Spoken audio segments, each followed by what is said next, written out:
Anak nung May padala ka na kay misis mo. Kasi, Kumakain ba si mama? best friend.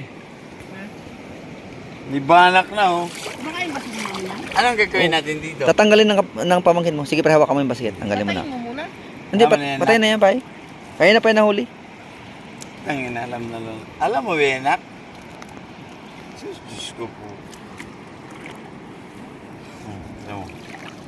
Ano na yan? Sana makahuli tayo kahit mga 10 ganyan pa. Nak, dito sa loob. Hanapin mo yung ano na. Wait. Natutuwa ako kasi Makahuli tayo. yung dinala ko ditong pamilya ko, tanggap ng pamilya Ikutin mo ng siya na. kaibigan ko. Ikutin mo.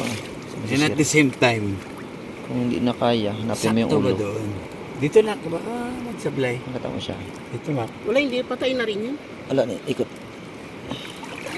Nag-ikot-ikot siya.